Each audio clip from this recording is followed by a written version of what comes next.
So let's take a look at a whole bunch of army performance and numbers since the last balance update, and have a look at which armies seem to be doing better or worse in Warhammer 40k right now.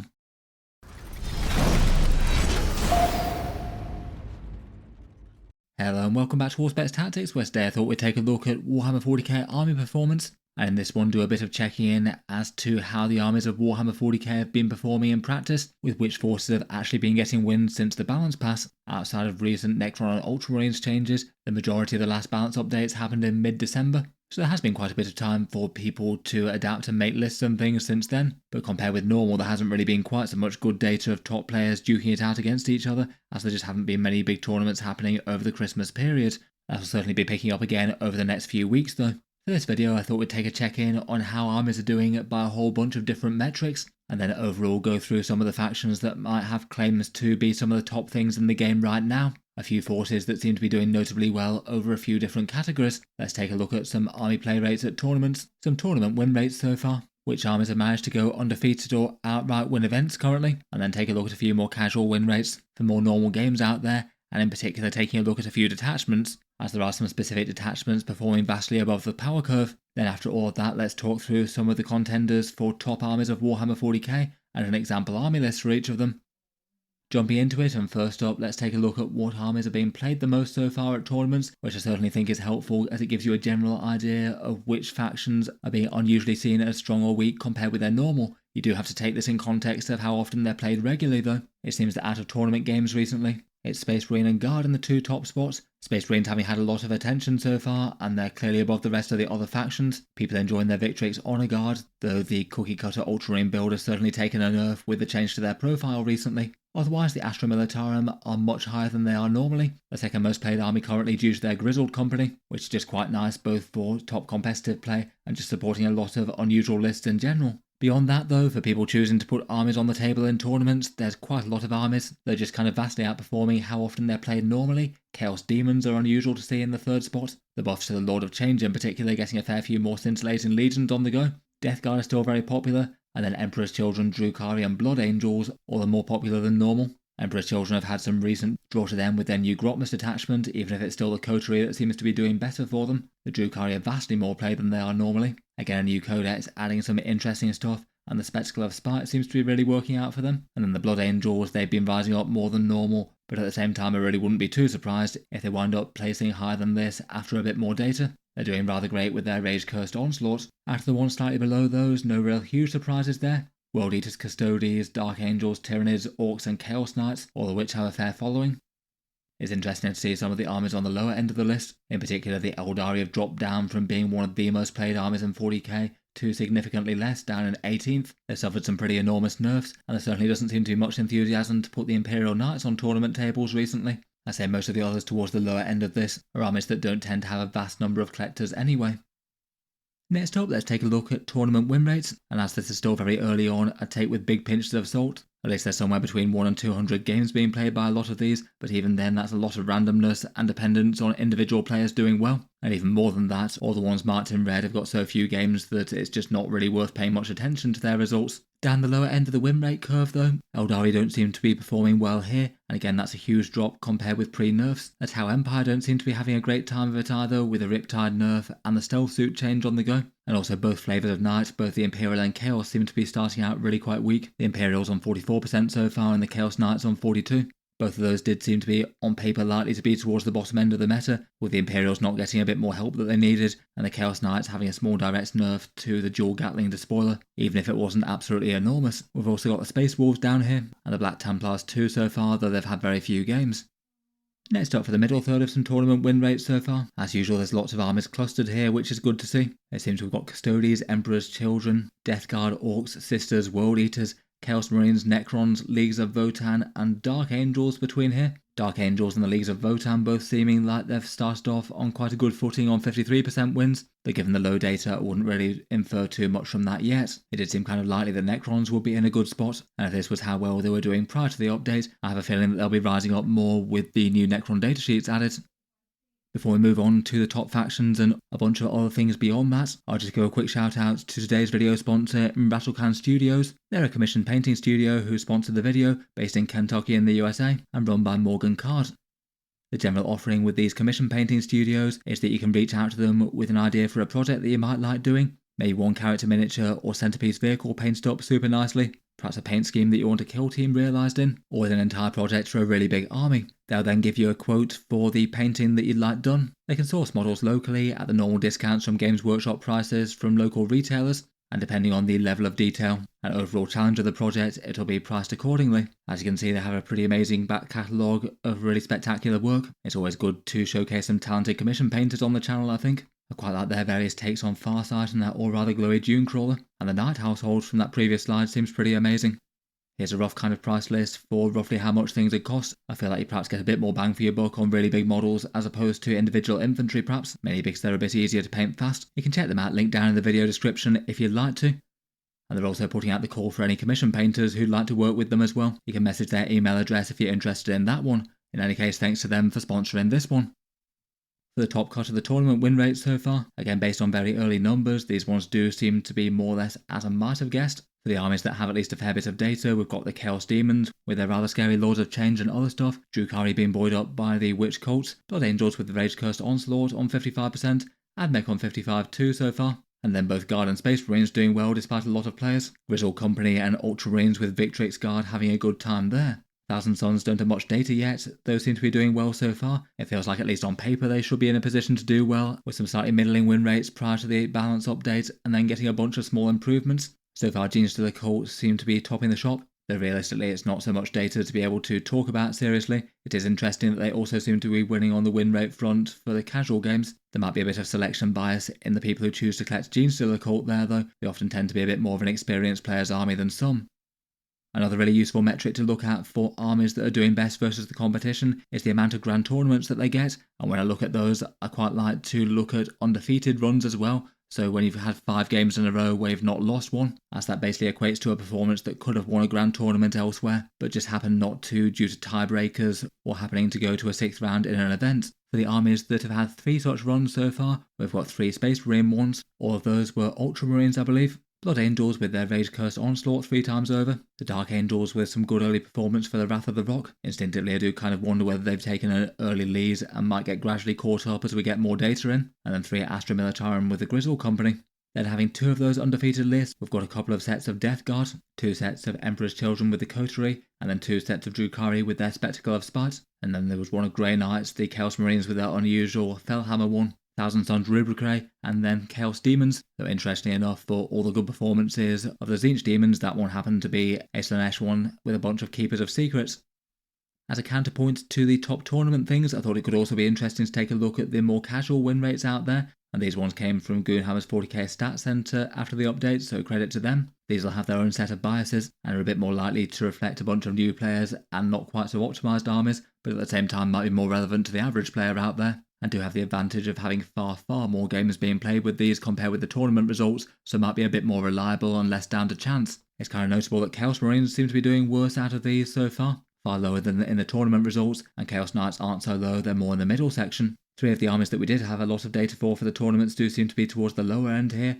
Tau and Eldari so far seem to be having a rough time of it on the casual gaming tables, and Imperial Knights just at 47% is kind of low for them here. In a slightly more casual dataset like this, Knight win rates tend to be kind of unusually high, as less optimal lists often struggle to overcome the great big tanky profiles that Knights have.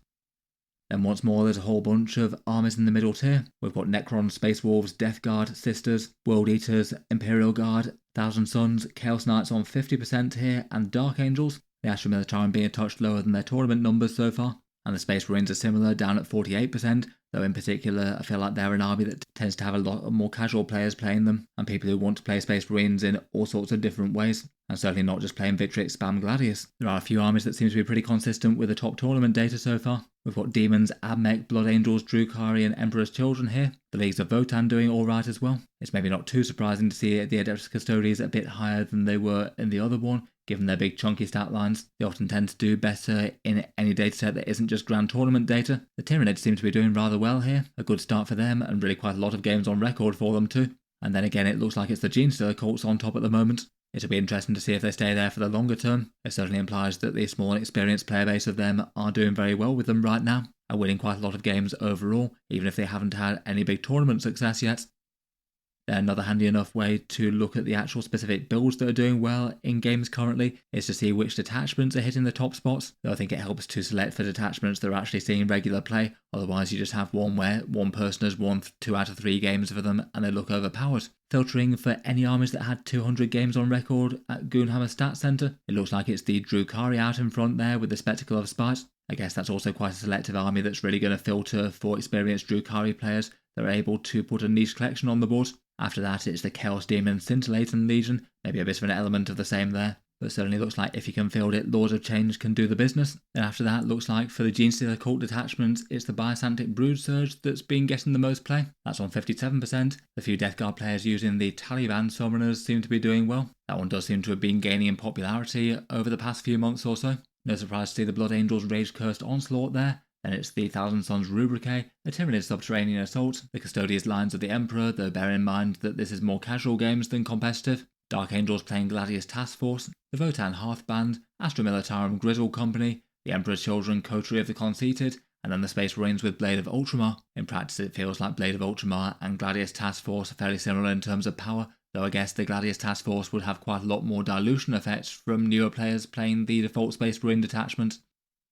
Overall, between all those things, I thought we could just round up a few of the potential biggest threats out there in Warhammer 40k right now. First up, and doing well on multiple of these, the Ultramarines with their Gladius and Blade of Ultramar. It did seem like on paper they'd be one of the scariest things to come out of the last balance pass with small nerfs to them, but as we saw on Wednesday, Games Workshop has dropped another further nerf on the Victories Honor Guard, and going down to 3 wounds is going to make them a bit more easy to deal with certain damage 3 weapons out there. I guess it wasn't all bad for the Ultramarines, they did get that rather powerful looking Wardens of Ultramar datasheet as a bit of compensation, but their overall power is going to be looking a bit less standout after the changes.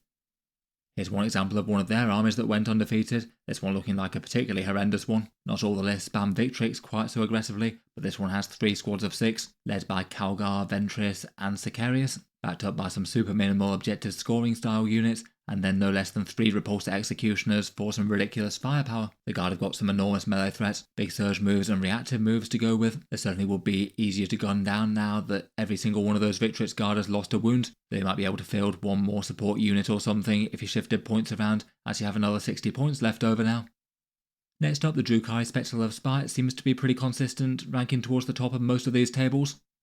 This one's the Witch Cult army with the choice of combat drugs, and they give you some pretty nice stat line improvements on various different witch units out there, and good stratagems to deliver them to melee, hit hard when they get there, and that rather concerning one that allows them to charge out of sequence. Here's one of their undefeated lists. It tends to start with Lady Malice, maybe with some Incubi, maybe not, Lilith Hesperax with some witches, maybe 1 to 3 Succubi with some of the enhancements, and then going very heavy on the witches, Helions and Reavers, a good few of the witches split with some Venoms, and then maybe some support units like Mandrakes for some infiltrate and redeploy, or Scourges for some fire support that you can't shoot back. The Astra Militarum Grizzle Company seem to have pushed the guard to be much more of a major threat once more, and I feel like perhaps the true test of them is more the amount of grand tournaments and undefeated runs they're getting, as otherwise people like to play guard in a lot of different playstyles that they stick to, so you don't get literally everyone just running the meta build. Grizzle Company is the one that gives you extra orders and reroll ones to hit very easily handed out through the army, plus a bunch of damage dealer stratagems, an armour of contempt equivalent for their tanks, which is all very nice, and a commissar that can order Bulgrin around to give them some big smackdown in the midboard with weapon skill 2+ and some rerolls that gets to all reroll ones to wound as well against things on objectives. It means the detachment's just great for kicking out loads of damage. Kazakin really like it with their inbuilt orders, and Attilan Rough Riders will really enjoy a damage buff they don't normally get. It tends to be a mix of those, maybe with a command block, perhaps with Lord Solar in the backfield, or perhaps using a bunch of Dawn Commanders with some Vanquishers. The Blood Angels Rage Cursed Onslaught has been placing highly on just about most of these lists. Their Grotmus detachment does indeed seem to have taken over as the strongest way to play Blood Angels, which I honestly wasn't sure was definitely going to happen with the sheer power of Liberator. Here's one list that went undefeated for them. Their lists tend to go pretty heavy on the Jump Death Company, often a couple of big units, sometimes some small ones, then often 3 sets of Sanguinary Guard, maybe a big squad with the Fights First enhancement, maybe just 3 small ones. Lamarties tends to head one of the Death Company units, and then you can support things, perhaps with some Jump Intercessors, regular Intercessors for sticky objectives, and then usually some sort of fire support, potentially some gun tanks like Vindicators or the Ballistas or Gladiator Lancers, potentially Bar Predators or Death Company Dreadnoughts if you want to stay in Codex. As you'd expect, the detachment can hit all very hard on the charge with the extra AP and +1 strength strat. and if they choose to get battle shocked, then they get +2 attacks on the charge as well, and also have reroll 1s to wound built in from the detachment. They can turn on the damage to a pretty astonishing level here.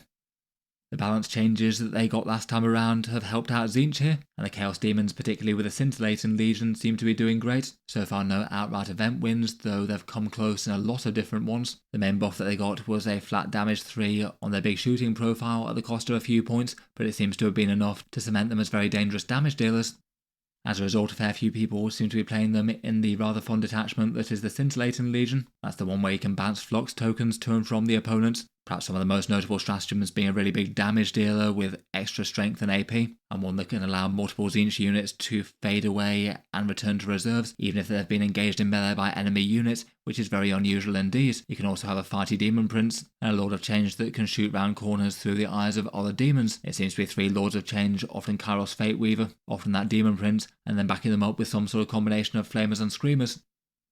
They feel like a few of the most notably standout ones so far. Perhaps with a little bit less data and fewer event victories, it seems that the Admech, the Thousand Suns and Genestealer cults all look like they're in the mix as well. Interesting with the Genestealer cults doing so well on the win rates, even if they haven't had loads of high event placings yet. A lot of the Thousand Suns armies that have been having success recently have been the Rubrique phalanx, that supports the Scarab cult and the Rubric Marines rather well. It's not uncommon to see multiple blocks worth of Scarab cult Terminators running around. This list that did well had 3 different blocks of them, all supported by Sorcerers. Feels like there's loads and loads of other armies that are well worthy of mention though. Certainly quite a good thing from 40k's perspective. The Emperor's Children, Dark Angels, Death Guard, Tyranids, Leagues of Votann and Necrons seem to have been generally towards the upper end of things, and the Grey Knights doing well by a couple of metrics too. Emperor's Children Coterie seems to be doing well by the win rates and the event wins. It still seems that they're rather a bit unfortunately cookie cutter in their low number of units and detachment choices though. There's still a lot of success of the Triple Wings Demon Prince list despite the nerfs to it, and then as per usual backing up by multiple squads of Noise Marines and 3 sets of Infractors with the Lord Exultant. It did seem like lots and lots of people did try the Grotmus detachment that didn't really tend to have quite as much success as compared with Coterie. Finally, and while they might not be quite so standout by the numbers so far, I really suspect that the Necrons are going to be rising up in a very big way, particularly due to the big boosts that the Nightbringer got with a whole bunch of extra movement at very little points difference, and Necrosaur Amantar seems like a data sheet that you could just put in basically every Necron list and it would do well. I think between those two we'll see them in loads of Necron lists and it'll really up the strength of the faction, probably to the point where they're one of the harder armies to deal with. Never mind any other faction strength they might get from the other boosted Catan profiles or the new detachments, where at least at first impressions the Destroyer one and the Catan one at least look kind of interesting. I'll certainly be interested to see if they unseat Star Shatter or Awakened Dynasty. That's about it for this one though. Let me know your thoughts on some of the top threats out there in Warhammer 40k right now, and let me know if you like the style of the video. This one did take a bit more effort than some of mine, combining a whole bunch of different stats from a lot of different sources and getting together some army lists as well. I'll be interested in any thoughts on the format for it.